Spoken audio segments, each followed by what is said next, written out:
Morning guys, for the sport may problema yung ano niya, yung wiper nozzle. Ayan, so bumili tayo guys, kapalitan natin. So gawa yung ano nito, yung rubber niya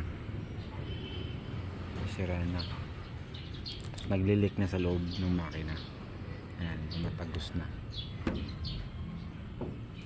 Saka yun, palitan natin. So yun guys, yan. Yun yung problema ng wiper nozzle. Yan, mayroon kasi yung rubber yan guys. Yan, ito yung bago yan, oh. Ito yung rubber. Yan.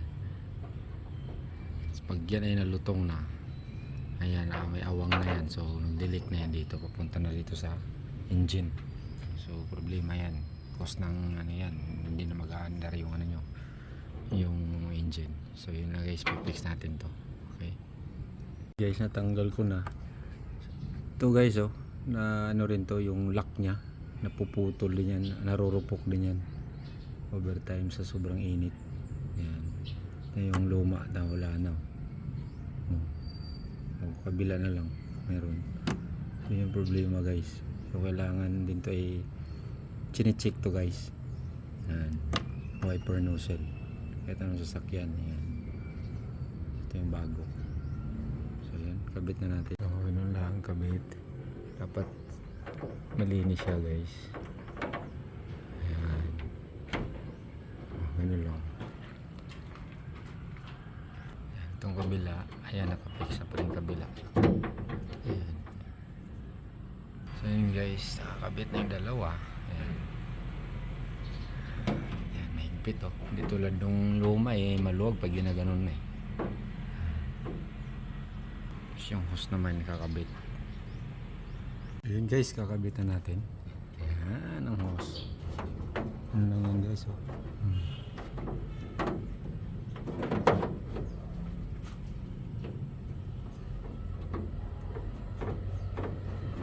Oh, diba? Ayos na yun guys. Oh, diba? Wala nang leak yan. So yun lang po guys, palit ng wiper nozzle para sa windshield. Okay, ayos. Bago na siya. Hindi na siya umaalog, oh.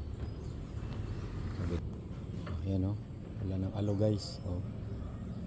Tapos may rubber na rin, oh, gilid. So yun lang po guys, pitch ng wiper nozzle para dito sa windshield. And no more leak na guys. Ayan.